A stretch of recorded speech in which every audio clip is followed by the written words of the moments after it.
हरे कृष्णा। राधे राधे। हम सभी साधक श्री चैतन्य चरितावली श्रवण कर रहे हैं।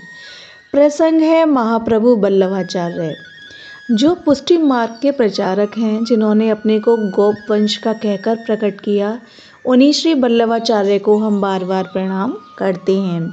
हम पहले ही बता चुके हैं कि पुष्टि मार्गीय संप्रदाय के प्रवर्तक भगवान श्री बल्लभाचार्य महाप्रभु चैतन्य देव के समकालीन ही थे। इन दोनों महापुरुषों के जीवन में बहुत अधिक साम्य है। दोनों ही भगवान के अनन्य भक्त थे, दोनों ही लोक शिक्षक आचार्य थे, दोनों ने ही भक्ति मार्ग के प्रवर्तक थे और दोनों ही अपने अपने संप्रदायों में भगवान के अवतार माने जाते हैं। दोनों ही महाप्रभु कहलाते हैं।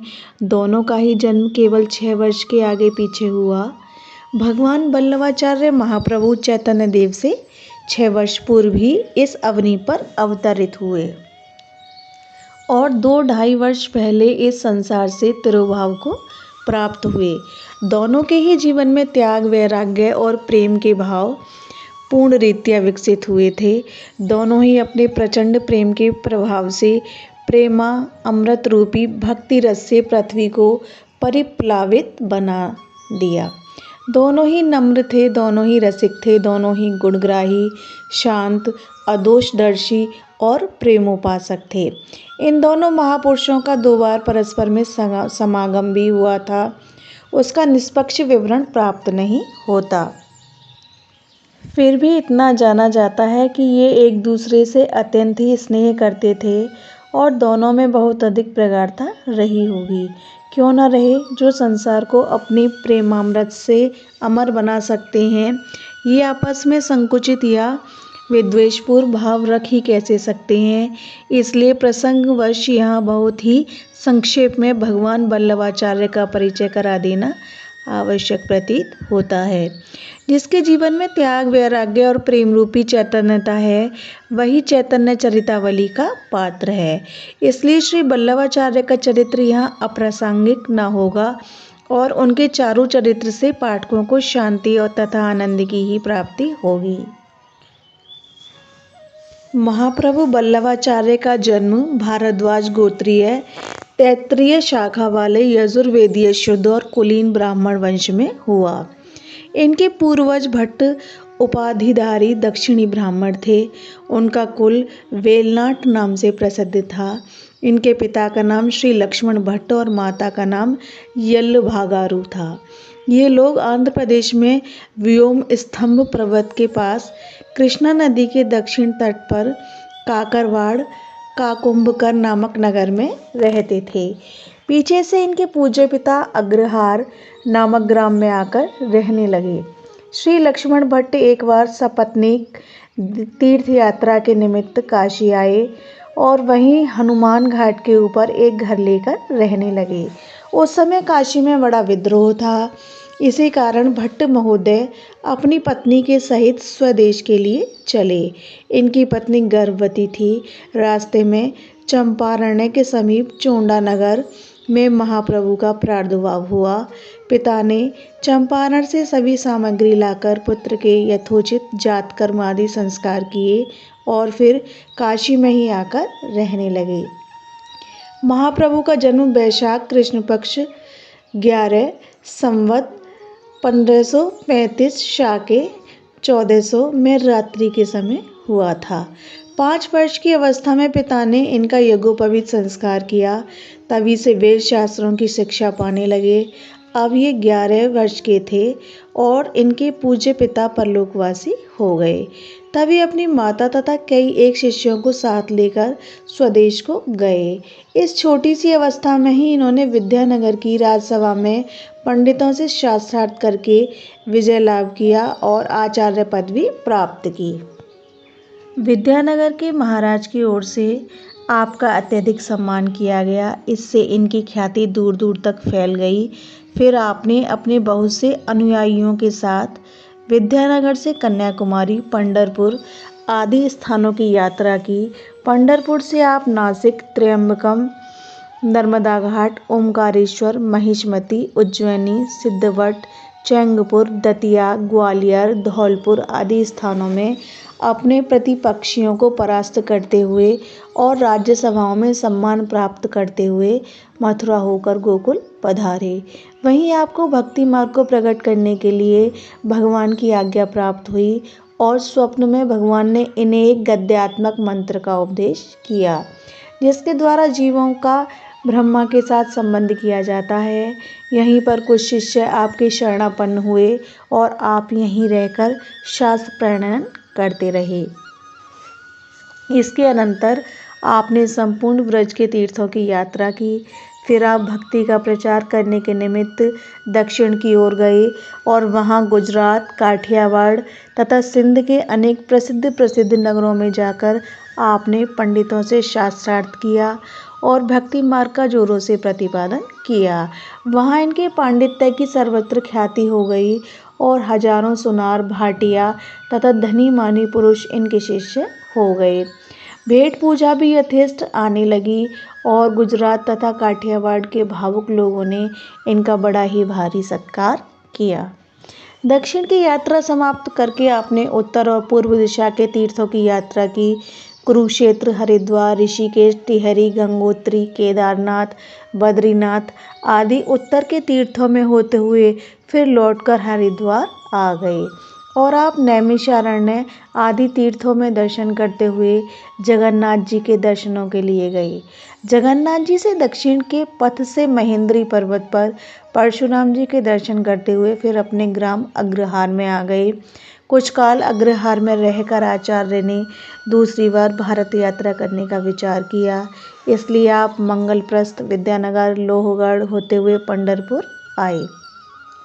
पंढरपुर में आकर इन्होंने भगवान विट्ठलनाथ जी के दर्शन किए। अब तक के दंड, मेखला, जटा, कृष्णाजिन आदि सभी ब्रह्मचारियों के चिन्हों को धारण करते थे और ब्रह्मचारी वेश में रहते थे। यहीं पर भगवान ने इन्हें विवाह करने की आज्ञा दी। इन्होंने भगवान की आज्ञा को स्वीकार कर लिया। यहाँ से फिर आप गुजरात, काठियावाड़ की यात्रा करते हुए और अपने शिष्य सेवकों को भक्ति मार्ग का उपदेश करते हुए पुष्कर होते हुए व्रज में पधारे। गोवर्धन में गोवर्धननाथ जी का प्राकट्य हुआ था। वहाँ उनकी सेवा पूजा में इन्होंने योग दिया। श्री मनमाधवेंद्र पुरी जी को वहाँ की सेवा का संपूर्ण भार सौंपा। श्रीनाथ जी की प्रेरणा से ठाकुर पूरणमल ने 1556 में श्री गोवर्धन नाथ जी का मंदिर बनवाना आरंभ किया। ब्रजमंडल से चलकर फिर आपने उत्तर के तीर्थों की यात्रा की और दूसरी बार फिर जगन्नाथ जी की यात्रा करके काशी जी में आकर रहने लगे। यहाँ आपने भगवत इच्छा समझकर अपने सजातीय देवभट्ट नामक एक दक्षिणी ब्राह्मण की सर्वगुण संपन्ना लक्ष्मी देवी नाम की कन्या के साथ विवाह किया।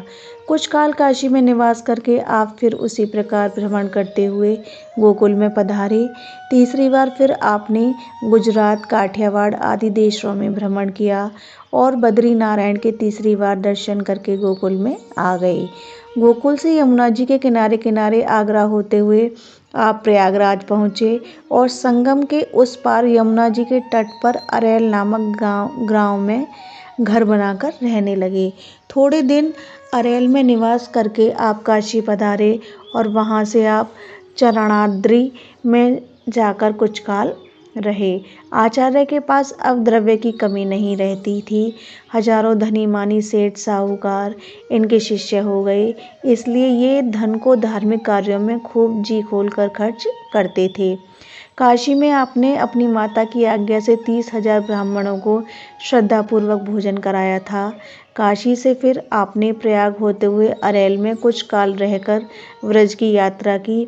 इसी यात्रा में आगरा के समीप गौघाट पर इनकी सूरदास जी से भेंट हुई और वहीं वे इनके शरणापन्न हुए। सूरदास जी को साथ लेकर आप गोवर्धन पधारे और वहां गोवर्धन नाथ जी के नए मंदिर की प्रतिष्ठा कराई। उसमें बड़े बड़े विद्वान और साधु महात्मा एकत्रित हुए थे। वहां से फिर आप अरैल में ही आकर रहने लगे और वहीं इनके प्रथम पुत्र गोस्वामी श्री गोपीनाथ जी का जन्म हुआ। तभी आपने प्रयाग में अपने एक शिष्य पुरुषोत्तम दास को ज्योतिष्टोम यज्ञ करने की आज्ञा की, जो बड़ी धूमधाम के साथ निर्विघ्न समाप्त हो गया। इसके अनंतर आप चुनार के राजा की प्रार्थना से वहां जाकर रहने लगे। वहीं इनके द्वितीय पुत्र गोस्वामी विट्ठलनाथ जी महाराज का जन्म हुआ। अंत में आपने काशी में भागवत की रीति से संन्यास धारण किया। इन चारों ही स्थानों में इनकी बैठकें अभी तक बनी हुई हैं और वे महाप्रभु की बैठक के नाम से प्रसिद्ध हैं। इनके वंशज गोकुलिया गोसाई कहे जाते हैं। भारतवर्ष में इसी संप्रदाय के आचार्य सबसे अधिक धनी और वैभवशाली बताए जाते हैं। बड़े बड़े महाजन धनी सेठ इन कुल के सेवक तथा शिष्य हैं। आचार्य के द्वितीय पुत्र गोस्वामी श्री विट्ठलनाथ जी महाराज को इस संप्रदाय के लोग साक्षात श्री कृष्ण का अवतार मानते हैं। उन्होंने इस संप्रदाय का खूब प्रचार किया। ये बड़े ही तेजस्वी, कर्मपरायण तथा धर्म में आस्था रखने वाले आचार्य थे। इनके गिरधार लाल जी, गोविंद लाल जी, बालकृष्ण जी, गोकुलेश जी, रघुनाथ जी, यदुनाथ जी और घनश्याम लाल जी, ये 7 पुत्र हुए और इनकी 7 गद्दियाँ अभी तक विद्यमान हैं। पीछे इनके वंशज बहुत बढ़ गए, जो बम्बई, काशी, मथुरा, गोकुलनाथ द्वारा आदि भिन्न भिन्न स्थानों में अभी तक विद्यमान हैं। इनके शिष्य सेवक गोस्वामी बालकों को अभी तक भगवत बुद्धि से मानते तथा पूजते हैं। वल्लभ संप्रदाय विशेषकर खंडन परक संप्रदाय नहीं है। दार्शनिक सिद्धांतों की बात छोड़कर इस संप्रदाय में, जहाँ तक हमें मालूम है, किसी संप्रदाय की पूजा पद्धति का खंडन नहीं किया गया है। वल्लभ संप्रदाय में वैदिक कर्मों का अन्य संप्रदायों की तरह खंडन नहीं है, किंतु उसमें श्री कृष्ण सेवा को ही प्रधानता दी गई है। ब्रह्म संबंध संस्कार इनके यहाँ मुख्य माना जाता है। गुरु शिष्य के कान में मंत्र देता है। उस मंत्र का तात्पर्य यह है, हमारे रक्षक श्री कृष्ण हैं, उनसे हमारा हजारों वर्षों से वियोग हुआ है।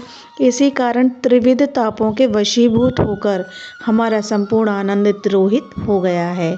ऐसी स्थिति वाला मैं गोपीजन वल्लभ भगवान श्री कृष्ण के निमित्त देह, इंद्रिय, प्राण, अंतःकरण और अंतःकरण के धर्म, स्त्री, गृह, पुत्र, कुटुंब, वित्त और आत्मा सबको समर्पण करता हूँ।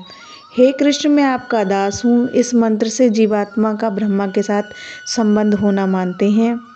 ब्रह्मा संबंध हो जाने पर कोई भी स्त्री पुरुष भगवान को बिना अर्पण किए ना तो अन्न जल ग्रहण कर सकता है और न वस्त्र, आभूषण, वाहन, धन, स्त्री आदि का उपभोग कर सकता है।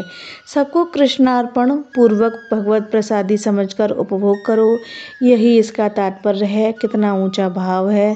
वास्तव में पुरुष इस धर्म का सच्चे हृदय से पालन कर सके तो उसका घर में रहते हुए भी कल्याण हो सकता है। भगवान वल्लभाचार्य ने अपने सिद्धांत को समझाने के लिए स्वयं अनेक ग्रंथ लिखे हैं तथा पूर्व मीमांसा, उत्तर मीमांसा और श्रीमद् भागवत पर सुंदर भाष्य लिखे हैं। श्रीमद् आचार्य चरणों ने अनेक ग्रंथों में बड़ी ही युक्ति के साथ भक्ति तत्व समझाया है। अपने सभी ग्रंथों का सार 5 श्लोकों में वर्णन किया है। ये 5 श्लोक ही उनके यथार्थ सिद्धांत को स्पष्ट करते हैं। इन 5 श्लोकों से पाठकों को पता चल जाएगा कि जो लोग पुष्टि संप्रदाय को प्रवृत्ति मार्ग बताते हैं और कहते हैं कि पुष्टि संप्रदाय में सर्व कर्म त्याग निषिद्ध बताया गया है, यह उनकी भारी भूल है। भगवान वल्लभाचार्य 2 मार्ग बताते हैं, एक निवृत्ति मार्ग, दूसरा प्रवृत्ति मार्ग। निवृत्ति मार्ग को वे सर्वश्रेष्ठ बताते हैं, किंतु निवृत्ति मार्ग के अधिकारी विरले ही होते हैं। इसलिए जब कोई उनका अनुसरण ना कर सके तो वह कृष्णार्पण बुद्धि से अपने वर्णाश्रम के अनुसार श्री कृष्ण प्रीत्यर्थ ही कर्म करता रहे। ब्रह्मचारी से गृहस्थी होना, गृहस्थी से वानप्रस्थ और वानप्रस्थ से संन्यास धारण करना, इसी का नाम प्रवृत्ति मार्ग है। लोग भूल से सभी सन्यासियों को निवृत्ति मार्ग का ही समझ बैठते हैं। निवृत्ति मार्ग का सन्यासी तो वह है कि ज्ञान होते ही, चाहे वह कहीं भी कैसी भी दशा में हो, वहीं से सर्वस्व त्याग करके और विधि निषेध के झंझटों को छोड़कर अवधूत परमहंस बन जाए। उसकी चेष्टा बालक की सी, जड़ की सी अथवा पागल की सी हो, क्रमशः ज्ञानपूर्वक एक के बाद एक आश्रम में प्रवेश करते हुए संन्यास धारण करना, यह प्रवृत्ति मार्ग है। भगवान वल्लभाचार्य ने इसी प्रवृत्ति मार्ग को अपने जीवन में प्रत्यक्ष दिखाकर लोगों को शिक्षा दी थी। वे निवृत्ति मार्ग की सर्वश्रेष्ठता को अस्वीकार नहीं करते, किंतु उसके अधिकारी बहुत कम बताते हैं। लीजिए उनके ही शब्दों में सुनिए। नीचे हम उनके सारभूत सिद्धांत के 5 श्लोकों को ही उद्धृत किए देते हैं। पुष्टि संप्रदाय वाले इन्हीं 5 श्लोकों को भक्ति प्रकरण का संदोहन रूप समझते हैं।